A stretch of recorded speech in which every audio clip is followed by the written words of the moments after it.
कि 6 राज्यों में कुल 7 विधानसभा सीटों पर उपचुनाव हुए थे, जिनके नतीजे आज आएंगे। इसमें बिहार की 2 सीटें हैं, मोकामा और गोपालगंज। महाराष्ट्र अंधेरी ईस्ट है, हरियाणा के आदमपुर की सीट है, तेलंगाना की मुनिगोड़े है और उत्तर प्रदेश के लखीमपुर खीरी जिले के गोकर्णनाथ और ओडिशा के धामनगर सीट के नतीजे आज यहां पर आने वाले हैं। 8 बजे से गिनती शुरू हुई है और थोड़े वक्त में स्थिति यहां पर साफ होने लगेगी कि कहां पर किस तरीके के जो रुझान हैं वो आ रहे हैं। हमारे साथ हमारी सहयोगी जुड़ गई हैं उमा सुधीर और वेदांत हैं हरियाणा पर बात करने के लिए। उमा, सबसे पहले मैं आपके पास यहाँ पर आऊँगा। ये मुनुगोड़े सीट के बारे में आप जरा बताइए, किस तरह का इसका इतिहास रहा है, कैसे समीकरण यहाँ पर रहे हैं और त्रिकोणीय मुकाबला इस बार यहाँ पर रहा है, लेकिन ज्यादा दिलचस्प लड़ाई जो है वो टीआरएस और बीजेपी के बीच दिखी है।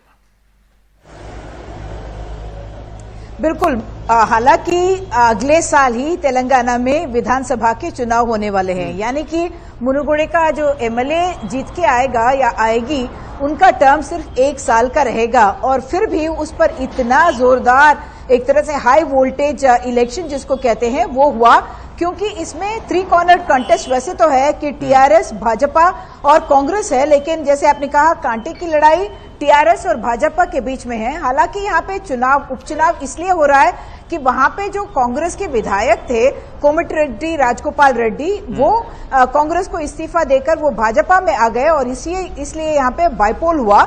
और उसके बाद ये एक तरह का प्रेस्टीज बैटल हो गया, क्योंकि लग ये रहा है कि अगर इसमें टीआरएस जीतेगी तो वो अपने आप को जमा पाएगी और कहेगी कि बीजेपी का कोई ज्यादा यहाँ पे इन्फ्लुएंस नहीं है। लेकिन बीजेपी अगर जीत के आती है तो अनुमान लगाया जाता है कि हो सकता है कि एक शुरुआत हो कि बहुत सारे विधायक या नेता भाजपा से लेकर टीआरएस की ओर आकर्षित हो जाए। जैसे आपने देखा पिछले कुछ दिनों में कुछ और कांड भी यहाँ पे हुए थे, जैसे विधायकों को खरीदने का जो बड़ा मामला भी सामने आया था। लेकिन मुनुगोड़ पे अगर हम कंसंट्रेट करें तो इसको भारत का ही नहीं बल्कि दुनिया का शायद सबसे महंगा चुनाव कहा जा रहा है, क्योंकि वोटर हमें बताते हैं कि हजारों की संख्या में रुपए बांटे गए। और पिछले 2 महीने अगर आप देखें तो एक तरफ नॉन स्टॉप पार्टी थी, हर जगह शराब दिया जा रहा था, बिरयानी थी, चिकन थी, मटन भी बांटा जा रहा था और लोग काम पे नहीं जा रहे थे।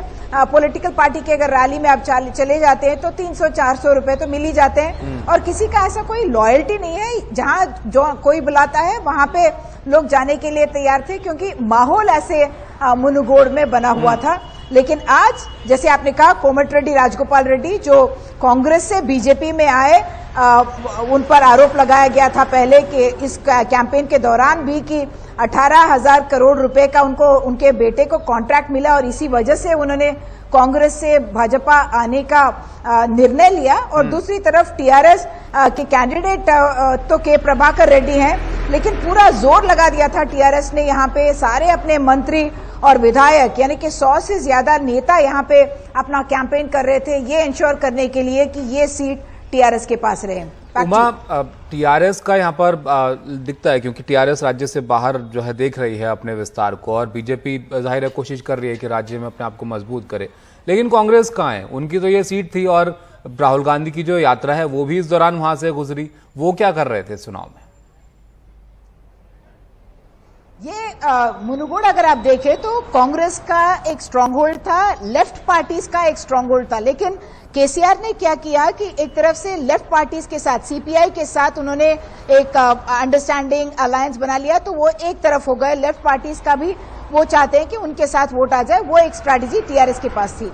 कांग्रेस का बड़ा इंटरेस्टिंग है, क्योंकि उनकी जो कैंडिडेट है पालबाई श्रावंती महिला कैंडिडेट है। यहाँ पे 1,20,000 से ज्यादा 1.2 लाख का विमेन वोटर्स है जिनको वो टारगेट कर रही हैं। लेकिन जबकि भाजपा और टीआरएस पूरा जोर यहाँ पे लगा रहे थे, कांग्रेस का ध्यान एक तरह से कहना चाहिए कि बट गया भारत जोड़ो यात्रा। और इसमें क्योंकि राहुल गांधी यहीं से गुजर रहे थे पूरे कैंपेन के दौरान, 27 से लेके अब भी वो तेलंगाना में ही है, और जो यहाँ के जो पीसीसी चीफ वगैरह हैं, सारे नेताओं का जो ध्यान था वो भारत जोड़ो यात्रा की तरफ था, ना कि उपचुनाव की ओर।